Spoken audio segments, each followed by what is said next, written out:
Hello दोस्तों, नमस्कार। SM किसी चैनल में मैं आप सब लोगों का दिल से बहुत बहुत स्वागत करता हूं। सो दोस्तों, इस वीडियो में हम लोग कवर करने वाले लगभग 9 से 10 स्टॉक्स को, ठीक है। एंड इन स्टॉक से रिलेटेड मतलब बहुत सारे क्वेरीज आते रहते हैं कि क्या हम इन स्टॉक्स में फंस चुके हैं क्या, ठीक है। तो सबसे पहले तो आपको एक डेफिनेशन समझना पड़ेगा किस चीज़ का, ये जो आप कह रहे हैं ना कि हम लोग इन स्टॉक्स में फंसे हैं क्या, ठीक है। तो फंसना मतलब क्या होता है दोस्तों? गिरावट मतलब फंसना होता है? नहीं। गिरावट तो मार्केट का एक पार्ट है भाई। आपको मतलब बोलते हैं ना कि पसंद हो या ना पसंद हो, शेयर मार्केट में तो ऑब्वियसली तेज़ी तो हर किसी को पसंद होती है। हर कोई इसीलिए निवेश करता है कि 100 का स्टॉक 1000 कैसे हो जाए, इसीलिए। बट हर किसी को ये भी अंदर से पता होता है कि वो 100 का 1000 ऐसे नहीं जाएगा। 200 जाएगा, वापस 150 आएगा, 500 जाएगा, 400 आएगा, 700 जाएगा, वापस 300 आ सकता है। ऐसा करते करते ऊपर जाता है। तो फंसने की डेफिनेशन पहले क्लियर कर लो कि भाई शेयर गिरना मतलब फंसना नहीं होता है। फंसना मतलब क्या कि अगर शेयर गिरा है एंड अगर वो फंडामेंटली ही खराब है या फिर कुछ उसमें ऐसी इंटरनली गड़बड़ हो चुकी है कि वापस वो बाउंस बैक ही ना कर पाए, उसको फंसना बोलते हैं, ठीक है। तो सिर्फ शेयर गिर गया मतलब मैं फंस गया, या फिर आपके पोर्टफोलियो में वो शेयर है एंड अगर वो -10% -20% दिख रहा है, तो इसका अर्थ ये नहीं होता है कि आप ट्रैप हो गए उसमें करके, ठीक है। अनटिल एंड अनलेस उस कंपनी का बिजनेस खराब नहीं होता है, तब तक हम उसमें ट्रैप नहीं होते। ऐसा होता तो भाई फिर 2020 में सब लोग ही फंस गए करके। बट ऐसा हुआ क्या? आज आप देख सकते हो जो अच्छे स्टॉक है वो टॉप पे है और ये चलता रहेगा। तो ये पहले डेफिनेशन हम लोग को समझ में यहाँ पे आनी चाहिए। तो चलिए अभी एक एक स्टॉक को हम लोग कवर कर लेते हैं। सो दोस्तों, पहला स्टॉक है Route Mobile. Yes, Route Mobile की बात करें तो आपको याद होगा एक बहुत बड़ा इवेंट हुआ था हाल ही में ही, कुछ चंद महीने भी नहीं हुए होंगे। कौन सा? कि यस, जो प्रमोटर थे रूट मोबाइल के वो कंप्लीटली अभी चेंज हो गए। उन्होंने पूरी कंपनी ही बेच दी। अभी इसके जो प्रमोटर है वो विदेशी कंपनी है। तो क्या इसके चलते रूट मोबाइल बर्बाद हो गया? अरे बिल्कुल भी नहीं, ये प्रमोटर बदल गया। हाँ, अभी अगर आपने स्टडी की होगी, अगर जो भी प्रमोटर थे रूट मोबाइल उनके ऊपर आपका भरोसा ज़्यादा था एंड अभी जो इनकमिंग प्रमोटर है वो अगर आपको अच्छे यहाँ पे नहीं लगते तो फिर आप डिसीजन ले सकते हो। बट टू बी ऑनेस्ट, रिटर्न स्टर इतना डीप स्टडी तो यूजुअली नहीं करते हैं, ठीक है। स्टॉक नीचे थोड़ा आ गया तो वो स्टॉक खराब हो गया, ऐसा बात यहाँ पे करते तो ऐसा नहीं है। प्रमोटर ने पूरी कंपनी बेच दी तो इसका अर्थ ये थोड़ी है कि कंपनी मतलब बुरा लगेगा ऐसा बोलने के लिए कि मतलब ऐसा थोड़ी होता है कि कंपनी मतलब आप कह सकते हो कि स्क्रैप में ही निकाल दी करके। ऐसा नहीं होता है। बड़े प्लेयर कोई ना कोई यहाँ पे खरीद लेते, बायर भी देखना होता है ना कि कोई खरीद रहा है कि नहीं, या फिर कंपनी ऐसे ही कोई भंगार में निकाल रहा है करके। ऐसा नहीं है, वो बड़ा प्लेयर नहीं यहाँ पे खरीदा है, विदेशी प्रमोटर्स देखने को मिल रहे हैं। हाँ, अगर आप ये कहते हो कि मुझे विदेशी प्रमोटर के ऊपर ट्रस्ट नहीं है तो फिर आप अपना डिसीजन ले सकते हो। तो ये जो चेंजेस हुए इसके चलते कोई रूट मोबाइल ख़राब नहीं हुआ है, ठीक है। इंटरनेशनल लेवल पे इनका जो बिजनेस है वो लेके जाने की कोशिश कर रहे हैं। जो इनके बायर्स थे वो भी एक विदेशी कंपनी है, टॉप नॉच टॉप 5 में आने वाली विदेशी कंपनी है। अगर हम लोग टेलीकॉम सेक्टर की अगर बात करें जिसमें रूट मोबाइल अपना परफॉर्मेंस देता है उसमें, तो ये पॉइंट हम लोग को पता है यहाँ पे होना चाहिए। तो इसके कोई फंडामेंटल्स खराब हुए क्या? तो ऐसा बिल्कुल भी नहीं है। हाँ, बीच में ज़रूर हम लोग को गिरावट देखने को मिली थी बिकॉज थोड़ा सा वैल्यूएशन की अगर हम लोग बात करें, प्राइसिंग की बात करें, ये जब भी बड़े डील्स होते हैं थोड़ा सा सस्ते, थोड़ा सा मतलब करंट भाव से थोड़ा सस्ता हम लोग को देखने को यहाँ पे मिल जाता है। तो इसी चीज़ के चलते थोड़ी सी हम लोग को गिरावट बीच में देखने को मिली थी। बट जैसे मैंने कहा कि गिरावट इज इक्वल टू खराब। अगर ऐसा फॉर्मूला बन गया तो भाई कोई भी शेयर टिकेगा नहीं आपके पोर्टफोलियो में। फंडामेंटल्स देखने होते। तो फंडामेंटल्स की अगर हम लोग बात करें, बिजनेस की बात करें, तो अभी तक तो बिजनेस में कोई खराबी नहीं है, इतना तो हम यहाँ पे कह सकते हैं। हाँ, भविष्य में क्या होगा उसके ऊपर ध्यान रखना पड़ेगा। भविष्य किसने देखा नहीं है तो उतना मॉनिटर करना पड़ता है। तो ये जो प्रमोटर वाली जो चीज़ यहाँ पे हुई है, तो इस चीज़ के चलते आपको उस हिसाब से डरने की ज़रूरत नहीं है, इतना तो हम कह सकते हैं। बाकी आप चाहो तो खुद से फर्दर स्टडी कर सकते हो। नेक्स्ट दोस्तों, अगर हम लोग बात करेंगे मनप्पुरम फाइनेंस। यस, अभी गोल्ड लोन की बात करें तो मैं यूजुअली एक ही कंपनी को कवर करता था। कौन सा? मुथूट फाइनेंस, ठीक है। 75% 70% 73% प्रमोटर के पास है, बाकी इंस्टीट्यूशंस लेकर बैठे हुए। फंडामेंटली वो कंपनी स्ट्रांग है। मनप्पुरम को ज़्यादा मैंने कवर यहाँ पे नहीं किया है। अभी मनप्पुरम फाइनेंस क्या है, खराब है वैसे तो दोस्तों, वैसे खराब नहीं है। बट ये स्टॉक क्यों बार बार गिर रहा था आप देख सकते हो। इसमें बड़े बड़े क्रैक्स देखने को मिल जाते हैं। यहाँ पे तो एकदम ही ज़ोरदार क्रैक देखने को मिला। हाँ, इसमें क्या हुआ था कि कंपनी के ऊपर, कंपनी के प्रमोटर के ऊपर, मैनेजमेंट के ऊपर बड़े बड़े एलिगेशंस लगाए थे। हाँ, ये बात भी मैं आपको बताना चाहूँगा कि इसमें से बहुत सारे एलिगेशंस फेक भी निकले बाद में। मतलब ईडी की कार्रवाई हो गई इनके ऊपर, ठीक है, और भी अलग अलग चीज़ें हो गई, एफआईआर तक यहाँ पे हो गया। बट बाद में हाई कोर्ट चले गए इस कंपनी के जो प्रमोटर है एंड वहाँ से अपने जितने भी शेयर्स जो थे वो उन्होंने अनफ्रीज करवा लिए। तो बताने का मकसद क्या है, बीच में ऐसी खबरें भी आई थी कि इनके ऊपर बहुत सारा ऐसा कुछ तो अंदरूनी मामला जो बोलते हैं ना, हाँ, फैमिली से रिलेटेड, कुछ तो रिलेटिव से रिलेटेड ऐसी दुश्मनी देखने को यहाँ पे मिल रही है कि इनके ऊपर फेक केसेस हम लोग को होते हुए देखने को मिल जाते हैं। ऐसी बातें आपको गूगल के ऊपर भी आप सर्च करोगे तो मिल जाएगी। तो इसी चीज़ के चलते कंपनी परेशान यहाँ पे रहती है, ठीक है। तो ये एक पॉइंट आपको स्टडी करने के हिसाब से आप लोगों को पता होना चाहिए। एंड ऊपर से छोटी कंपनी है, तो छोटी कंपनी में यही दिक्कत हो जाती है कि ऐसी कभी भी खबरें आ जाती है तो फटाफट नेगेटिव रिएक्शन हम लोग को देखने को यहाँ पे मिल जाता है। एंड रिकवरी होते वक्त इतनी स्ट्रांग रिकवरी भी होती नहीं है, क्योंकि हर कोई कतराता है बाद में वापस इनके ऊपर फेक एलिगेशंस लगेंगे, फिर क्या होगा करके। तो इस प्रकार की चीज़ें देखने को मिल जाती है। तो ये वाला पॉइंट आपको पता होना चाहिए कि ये क्यों नीचे हम लोग को देखने को यहाँ पे मिल रहा है।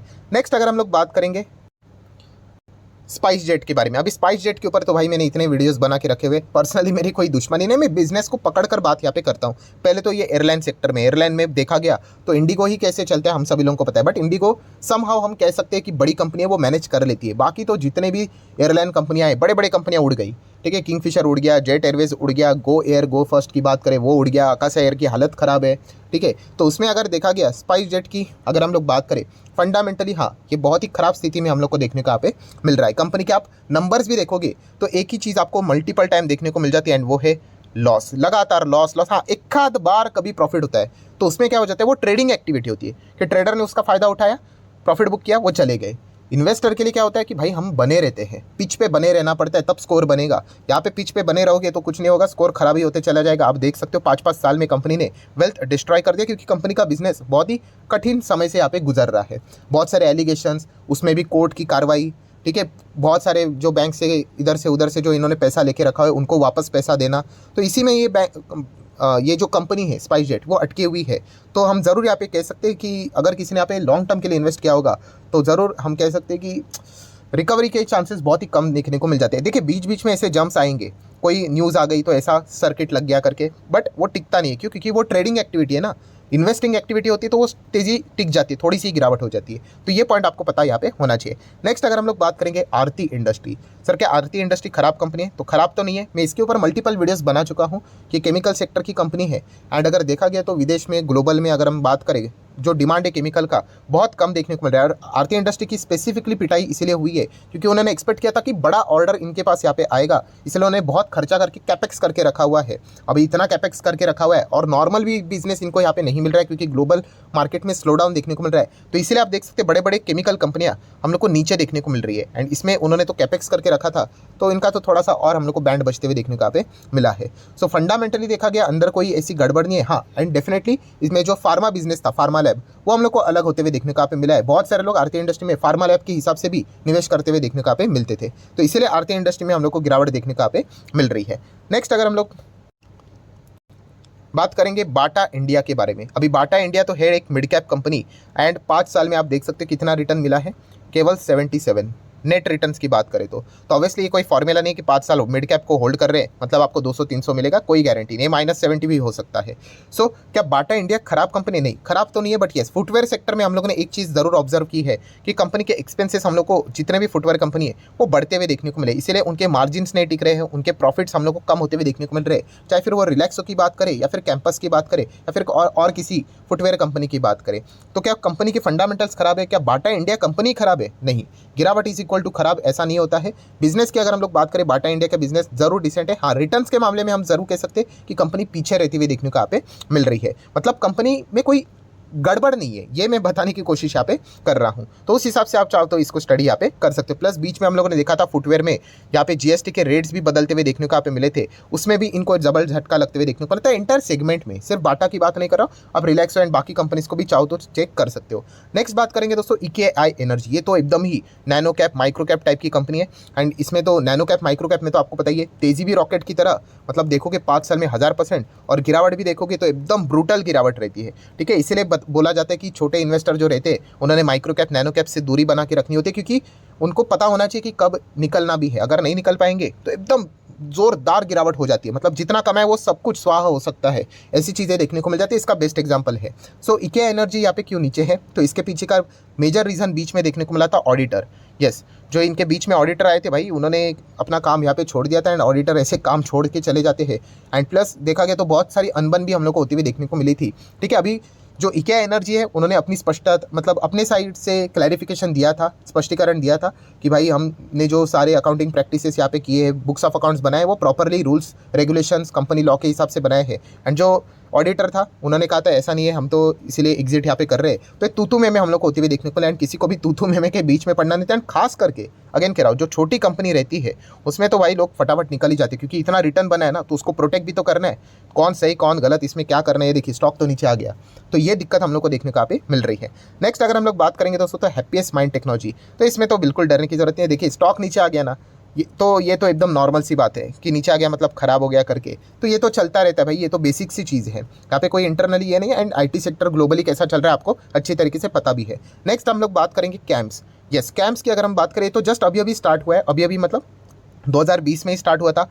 2020 के बाद 2021, 22, 23 मतलब 2-3 साल ही होते हुए देखने को मिले हैं। एंड स्टिल कंपनी ने कितना रिटर्न दिया है, 86%, नॉट बैड। हाँ, बट ये जो तेज़ी एक तरफा यहाँ पे बनी थी, ठीक है, 200-200%, आपको पता ही है फेवरेट टॉपिक होता है, जो स्टॉक भागेगा वो जाके हम लोग खरीदेंगे ब्लाइंडली, फिर वो नीचे आ गया तो उसके ऊपर लिख देंगे खराब करके, ठीक है। तो ऐसा नहीं चलता है दोस्तों। कैम्स देखा गया तो अच्छी कंपनी है, बहुत डिसेंट कंपनी है। म्यूचुअल फंड इंडस्ट्री ग्रो करेगी तो कैम्स भी ग्रो करेगा। हालांकि देखा गया तो एएमसी कंपनियां इतना ग्रो नहीं कर पाई जितना कि उनका सेक्टर ग्रो हुआ है। हाँ, तो ये एक पॉइंट तो जरूर देखने को मिल जाता है, बट कैम्स ने इतना शॉर्टर पीरियड में जो परफॉर्मेंस दिखा है वो काबिले तारीफ है, हम लोग ऐसा यहाँ पे कह सकते हैं। तो कंपनी कोई खराब नहीं है, ठीक है, तो ये पॉइंट भी पता होना चाहिए। नेक्स्ट हम लोग बात करेंगे वेबो ग्लोबल के बारे में। ये तो बहुत सारे लोगों के पास ये कंपनी रहती है, क्योंकि बड़े प्लेयर ने खरीदा है तो हम भी खरीदेंगे। अरे ऐसा नहीं, आप इसका इतिहास देखो, ये कंपनी भागेगी तो रॉकेट की तरह गिरेगी तो 94% गिरती है सर।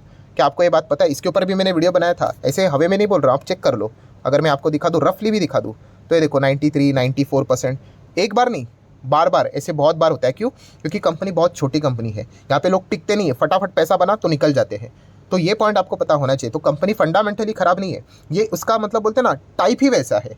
ये ऐसा नहीं कि धीमे धीमे करके ऐसा ऐसा ऐसा आराम से चलेगा, छोटा सा गिरेगा, ऐसा नहीं, ये पूरा ऐसा ऐसा ऐसा ऐसा चलने वाला स्टॉक है। और जैसे कि मैंने आपको कहा कि तेज़ी देख ली, तो हम बिगनर्स की बात करें तो उनको बहुत अच्छा लगता है, वो तेज़ी देखता है 800% की रिटर्न, अब मैं खरीदूंगा। क्यों? क्योंकि अभी मैं खरीदने के बाद भी 800% बनने चाहिए, एंड फिर नीचे आता है तो स्टॉक खराब हो गया। तो ऐसा बिल्कुल भी नहीं दोस्तों, ये बेसिक चीज़ें हमें समझ में आनी चाहिए। इसके ऊपर मैंने वीडियो बनाया था कि जो मैं बार बार कहता हूँ, स्टेज 1, स्टेज 2, स्टेज 3, ठीक है, ये चीज़ें हम लोग को बार बार देखने को यहाँ पे मिल जाती है। एंड एक बार गलती हो सकती है, बार बार कैसी गलती हो रही है, मतलब हम ही कुछ तो गलती कर रहे हैं। और वो गलती क्या है? यस, हम लोग तेज़ी देखकर शेयर को पिक कर लेते कि हाँ ये बढ़िया है। कोई स्टॉक ऐसा है तो हम वहाँ पे नहीं जाएंगे। क्यों? क्योंकि वहाँ पे तो बिजनेस की समझ होनी चाहिए, तभी तो जाके आप स्टेज 1 में जाके खरीदोगे। तो ये पॉइंट अगर आप रेक्टिफाई करोगे तो आपको अच्छे रिजल्ट मिल सकते हैं। नेक्स्ट हम लोग बात करेंगे HLE ग्लासकोट। ये भी कमाल की कंपनी है, बट छोटी कंपनी है। छोटी कंपनी मतलब 5 साल में देखोगे कितने रिटर्न है, 1700% की रिटर्न भी सबको अच्छे लगेंगे। बट आप देख सकते हैं स्टॉक टॉप से कैसे नीचे आया। क्यों? क्योंकि छोटी कंपनी में करेक्शन भी उतना ही होता है।